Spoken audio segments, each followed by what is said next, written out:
Hello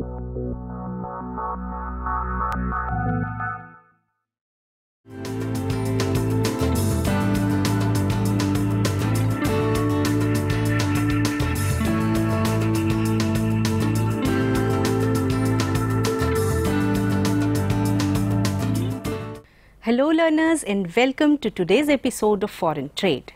This episode will tell you about the different international economic institutions such as the General Agreement on Tariffs and Trade, International Monetary Fund and Union Conference for Trade and Development. I am Dr. Sumbul Zaman, PhD in Human Resource Management from the Center for Management Studies, Jamia Millia Islamia University, New Delhi, and I am into teaching. I begin my lecture with one of the international economic institutions, that is the General Agreement on Tariffs and Trade, or GATT. GATT was a multilateral agreement that was formed to regulate international trade, and it emerged from the Havana Charter. This was the time when the world experienced extensive trade barriers in 1930s, and there was a need for a liberal trading system after the Second World War. The International Conference on Trade and Employment was held in Havana between the years 1947 and 1948. In this conference, almost 53 nations signed a charter to establish the International Trade Organization, that is the ITO. However, it never came into existence because the US Congress did not ratify the Havana Charter. Now, at this point of time, there were 23 nations that simultaneously agreed to the tariff negotiations at Geneva. These negotiations were basically meant for concessions in trade, and later they were incorporated in the General Agreement on Tariffs and Trade. They became a decision-making body, and it included the code of rules for conducting international trade. It basically was a mechanism for trade liberalization, and it covered almost 80% of the world trade. GATT also had a de facto role as an international organization before the creation of the World Trade Organization, or the WTO. Now let's come to the objectives of GATT. These objectives were based on those fundamental principles that included the Code of International Conduct. They are as follows: to follow the unconditional most favored nation, or the MFN principle, to encourage full employment for a large and steadily growing volume of real income and effective demand, to carry on trade on the principle of non-discrimination and transparency, to improve production and exchange of goods in all the countries, and to protect the domestic industries with the help of tariffs, to ensure a complete utilization of the world's resources, and to ensure a steady improvement in the living standards of people of the member countries, to liberalize tariff and non-tariff measures through multilateral negotiations, and to settle the disputes through consultations within the framework of GATT. An important point that needs to be mentioned here is that for the achievement of these objectives, the preamble of GATT agreement requires the member to enter into a reciprocal and mutually advantageous arrangement, and this arrangement should be directed towards the substantial reduction in tariffs and other barriers to trade. Also, there should be an elimination of discrimination in the treatment in international commerce. Now let's come to the principles of GATT. They are the most favored nation, or the MFN treatment, which is a fundamental principle of GATT, and it states that every contracting party to GATT is required to provide the same conditions of trade to all other contracting parties. Now, these contracting parties should be in the most favorable terms when they are being extended by one contracting party to the other. Reciprocity. GATT advocates the principles of rights and obligations. Each contracting party, for example, has a right to access the markets of other trading partners, and at the same time they also have an obligation to reciprocate to the trade concessions. Transparency. GATT advocates transparency, and fundamental to the transparent system of trade is that there is the need to harmonize the system of import protection. For this, GATT has limited the use of quotas. It tends to favor those import regimes that are based on tariffs only. Tariff binding and reduction. GATT focused primarily upon tariff binding and reduction, and in the early years when GATT was established, tariffs were the main form of trade protection and negotiation. Now let's throw some light on the different rounds of GATT. Between 1947 and 1995, there were a total of 8 rounds of negotiation among the negotiating countries. The first 6 rounds were concerned with the curtailing of tariff rates, and the 7th round was concerned with non-tariff obstacles. The 8th round, called the Uruguay round, included the discussions that led to the formation of the World Trade Organization, or the WTO. The first round of GATT took place in Geneva in 1947 when the first agreement of GATT was signed. The second round took place in Annecy in 1949, and the outcome of this round was tariff reduction on specific products. The third round took place in Torquay, England between 1950 and 1951, and the main issue of this round was the concern with reduction of tariff on specific products. The fourth round took place in Geneva in 1956, and it was concerned with the induction of European Community for the first time, and it covered 20% reduction in bilateral tariffs covering a new range of products. The fifth round again took place in Geneva between 1960 and 1961, and it is also known as the Dylan round. It was concerned with a reduction in bilateral trade. The sixth round, or the Kennedy round, took place in Geneva between 1964 and 1967, and it was concerned with a 33% reduction on the restrictions of manufactured goods. Also, the negotiation rules were established in this round.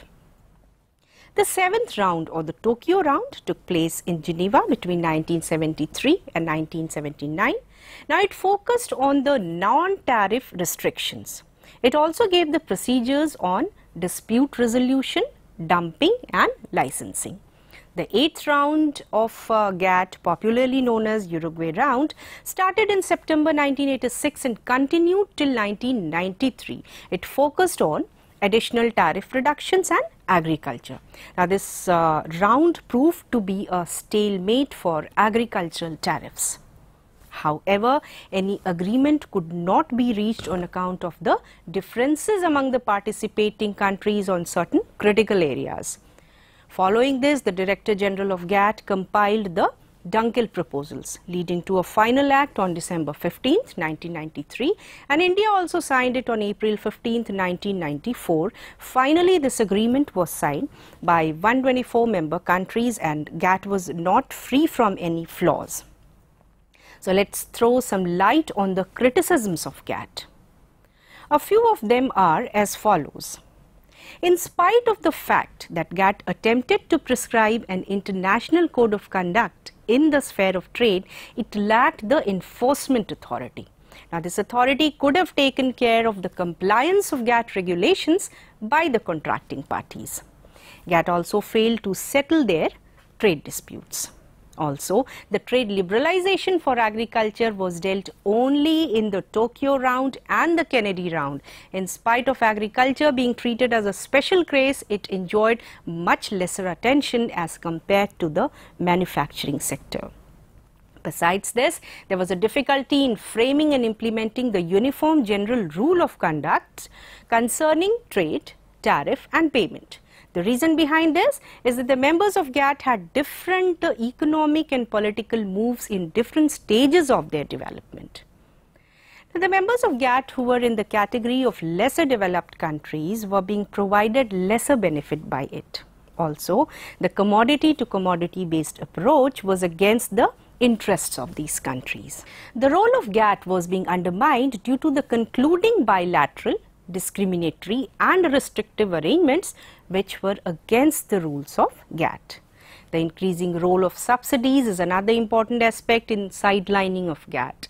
The reason behind this is that GATT did not lay down explicit rules on subsidies. Also, GATT did not provide any compensation to the less developed countries for the damage caused to their economies as a result of the actions of the developed countries. Lastly, the GATT rules that permitted the formation of custom unions and free trade areas had been distorted.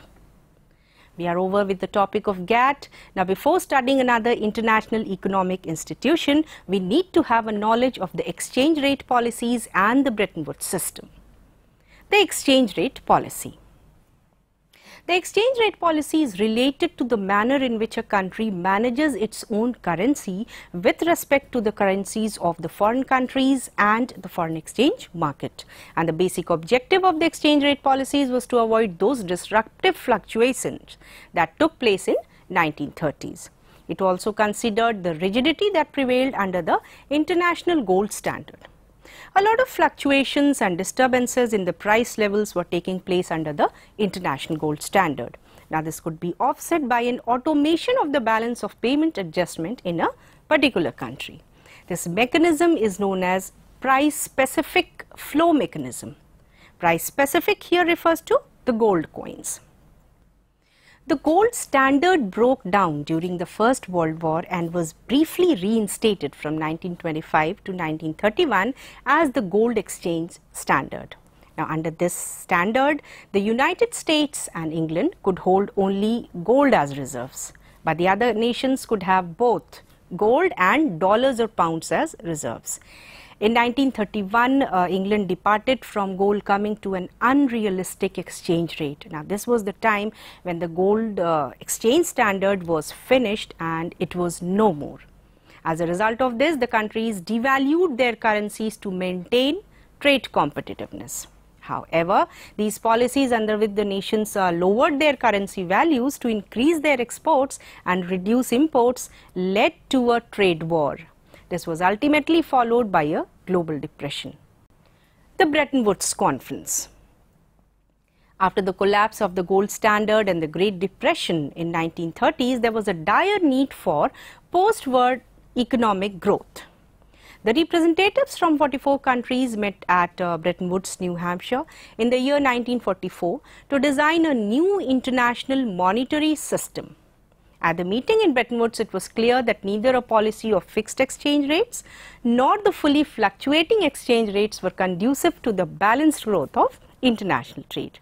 Therefore, under the agreement of 1946, every member country was expected to do the following. To establish a par value for their respective currency. This could be established either directly in terms of gold or indirectly in terms of the gold content of the US dollar of year 1944. To maintain the market rate within 1% on either side of the parity. To change the par value in order to correct the fundamental disequilibrium after consultations with the International Monetary Fund. To avoid discriminatory currency practices and restrictions on payment, and to follow the obligations under Article 8 to maintain current convertibility. The Bretton Woods Agreement called for a system of fixed exchange rates, and the agreement also advocated not to use devaluation as a weapon of competitive trade policy. The agreement reached at the Bretton Woods Conference established two multinational institutions, namely the International Monetary Fund and the World Bank. Now, let's come to another international economic institution, that is the International Monetary Fund, or the IMF. The International Monetary Fund is an international monetary institution, and it is created to standardize the exchange rates and the global financial relations. The IMF evolved over the years and adapted with time to become what it is today. In spite of its working for so many years, it still operates around the same guiding principles. The International Monetary Fund was first conceived at the United Nations Conference in the year 1944, and it was officially created in 1945 following the Great Depression and the World War II. After the Second World War, some countries were in economic distress. Now, this was the time when the IMF played a big role in economic restructuring post-World War II. It stabilized the global economy, leading to economic prosperity, and it covered such goals as international cooperation and trade, poverty reduction, financial crisis, as well as economic growth. At present, the International Monetary Fund has 188 member countries, and every country or region is represented by its respective members. Now, these representations take place on the International Monetary Fund's executive board along with numerous staff members. The ratio of these board members from each country is based on the country's global financial position, and the countries that are powerful in a global economy possess the highest voting power. Among them is the United States, that has the highest voting power, followed by the Asian countries such as Japan and China, and then the Western European countries such as Britain, Germany, France and Italy. Now let's come to the objectives of International Monetary Fund. The International Monetary Fund generally monitors the global economy, and its core goal is to economically strengthen the member countries. The IMF created specifically with the intention to promote global monetary policy as well as exchange rate stability. It also intended to facilitate the expansion of international trade and a balanced growth.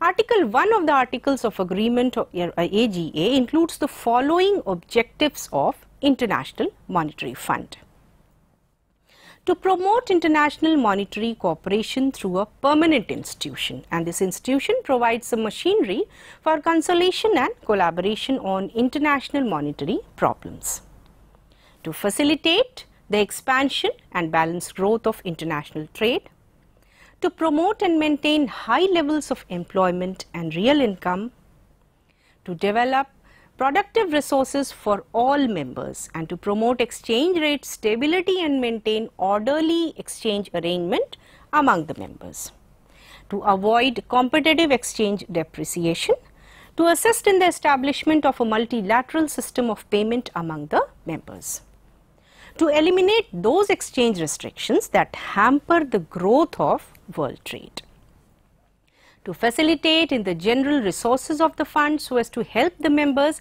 correct the maladjustments in their balance of payments, and to shorten the duration and the degree of disequilibrium in the international balance of payments of the member countries. Now let's come down to the functions performed by International Monetary Fund.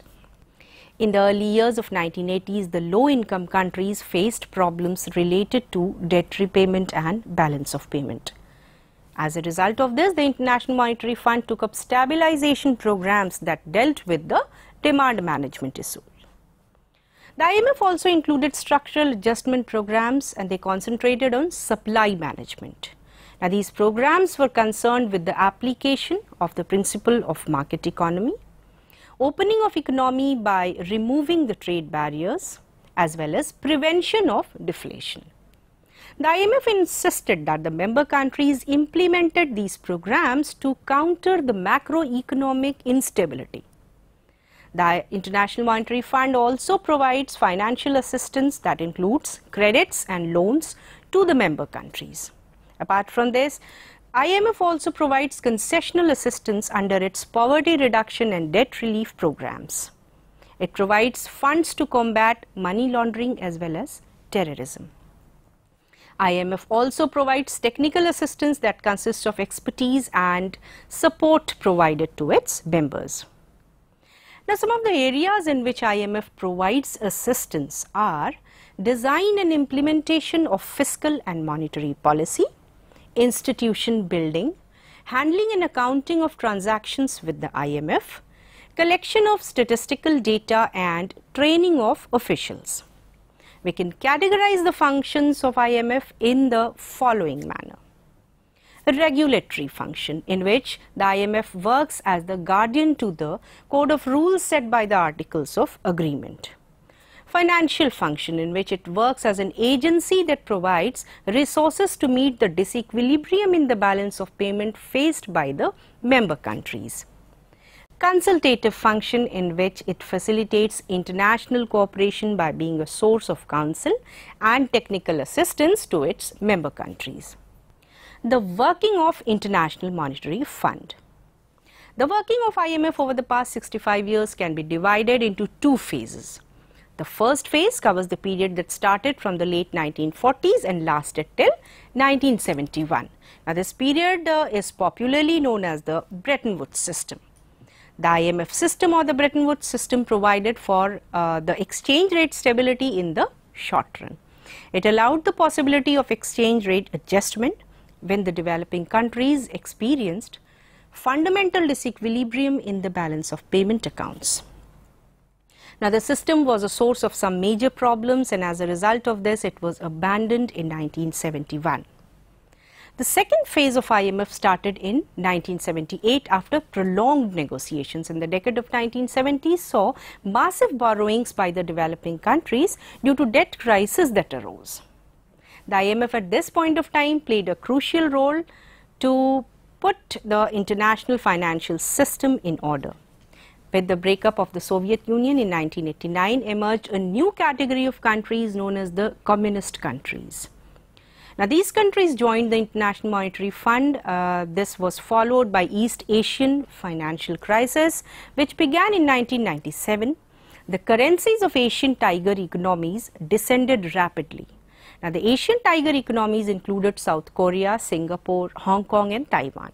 As a result of this, stock market crashed. To counter this, the IMF launched rescue packages under the strong authority conditions. Now, let us know about the organization and the management of International Monetary Fund. The headquarters of International Monetary Fund is based in Washington, United States of America. The IMF is run by the Board of Governors, an executive board, a council and the international staff. The structure of the fund includes the following. The Board of Governors, which has 24 members who meet annually, and their concern is to focus on the details of the fund activities of the previous years. In the meetings that take place, decisions are taken regarding new policies, electing new members or changing the quotas of the IMF. The Board of Governors take decisions on quotas or subscriptions which roughly reflect the importance of the members in the world economy. The rights and the obligations, that is the balance of powers in the fund, is determined by the system of quotas. The quotas are related to the payment obligation, credit facilities and the determination of the voting rights of the members. The executive board, it is the most powerful organ of the IMF as it exercises powers conferred upon it by the Articles of Agreement and delegated to it by the Board of Governors. It is concerned with regulatory, supervisory and financial activity. The executive board consists of 21 members. 5 executives directors are appointed from those countries that have the largest quotas. Now, these countries are the United States of America, United Kingdom, Germany, France and Japan. Saudi Arabia, being one of the largest contributors, has appointed the 6th executive director. The executive board is entrusted to manage the day-to-day policy decisions. It supervises the implementation of those policies that are set by the member governments through the Board of Governors. The IMF also has a managing director. The IMF is headed by a managing director. He or she is elected by the executive board for a 5-year term in the office. He or she is an important international official and the head of the IMF staff. He or she is also an acting chairman of the executive board and is responsible for organization, appointments and dismissals. The interim committee. It was established in October 1974 to advise the Board of Governors on supervising, management and adaptation of the international monetary system. It has 22 members currently. The Development Committee. It was established in 1974 and it consists of 22 members. Its function is to advise and report to the Board of Governors. It deals with the various aspects of the transfer of real resources to the developing countries. It also makes suggestions for their implementation. We are over with IMF now. Now let's come to the third international economic institutions, that is the Union Conference for Trade and Development or UNCTAD. The IMF and the GATT had created a lot of dissatisfaction and it was felt that they favored the developed countries only since they failed to tackle the trade and development problems of the less developed countries or the LDCs or the developing countries. Now, this was followed by the formation of Union Conference for Trade and Development. The UN General Assembly in the 1960s emphasized on bridging the gap between the rich and the poor nations. It It convened the first Union Conference for Trade and Development at Geneva in 1964. It was set up as an international forum to discuss and analyze those issues that were related to trade and development. Now, these discussions also facilitated the negotiations between developed and developing countries. These conferences have been taking place since then after every 4 years. The Union Conference for Trade and Development is a permanent organ of the UN General Assembly. Its headquarters is in Geneva. The organization of the Union Conference for Trade and Development includes the following. Conference. This consisted of 188 members in 1996. Secretariat that runs it under the Secretary General, elected by the members. They provide administrative and intergovernmental support services. The Secretariat has 4 divisions, namely Division on Globalization and Development Strategies, Division on International Trade in Goods and Services Commodity, Division on Investment, Enterprise Development and Technology, Division on Service Infrastructure for Development and Trade Efficiency. Trade and Development Board is another part of UNCTAD. It is an executive body that takes policy decisions only when the conference is not in session.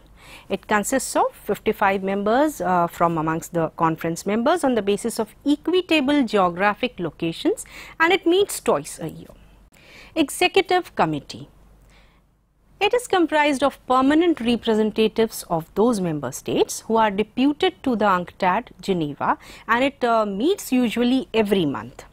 Standing Committees. They conduct studies and prepare reports for the conference. They deal with issues like poverty alleviation and economic cooperation among the developing countries. Special Committees.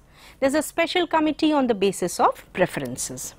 Now, let us talk on the objectives of Union Conference for Trade and Development. They are as follows: to trade in primary commodity, to trade in manufactured goods, to ensure development financing, to ensure technology transfer, and to ensure economic cooperation among the developing countries. Now, let us throw some light on the appraisal of Union Conference for Trade and Development. UNCTAD has been active in the international commodity arrangements. It aims to stabilize the price of commodities, thereby reducing the price fluctuations. It also deals with the instability in the economy. UNCTAD also extended its efforts to promote industrialization and accelerate the growth rate. It also focused on increasing the export earnings of less developed countries without tariffs or other barriers. UNCTAD dealt with investments, capital flows and non-debt creating finance, and it also dealt with a new mechanism for increasing the investments and capital flows to developing countries. They also have been voicing their concerns over the growing problems of their balance of payment deficits and interdebtedness. However, they have failed to solve the problems of less developed countries. UNCTAD also passed a resolution related to the transfer of technology to the less developed countries. It laid down broad principles for the transfer of publicly funded technologies at intergovernmental level. However, the technology transfer is always required to be at the industry level. UNCTAD also recommended the strengthening of cooperative measures in the field of research and development, design and engineering, exchange of skills as well as personnel, etc. It advocated economic cooperation among lesser developed countries. However, these LDCs mostly prefer to trade with the developed countries due to such reasons as their limited capacity to import, foreign exchange shortage or inadequate credit facilities. The Union Conference for Trade and Development was initially divided into 4 groups. They were Group A having the group of developed countries, Group B having the group of developing countries, Group C having China, and Group D having socialist country of Eastern Europe. But presently there are only 2 groups. They are the groups of developed countries and the group of developing countries. The UNCTAD became a debating forum between the North and the South after the breakdown of the Bretton Woods system. A few reasons behind this is the oil crisis, inflationary pressures and the debt accumulation by the lesser developed countries during the 1970s. However, during 1980s, the developing countries experienced a decline in terms of trade. The developed countries also experienced recessionary tendencies. This led to a lot of debates and disagreements in each conference. The Union Conference for Trade and Development at this time played a significant role through special international programs to help the developing countries. It was involved in commodity agreements, stabilizing the volatile prices of primary product exporters, international aid targets, etc. So that was all for today. We end this episode here with the hope that you were able to learn the various topics taught today. We studied the various international economic institutions like GATT, UNCTAD, IMF and the various aspects related to them. See you next time with a new topic. Till then, take care and goodbye.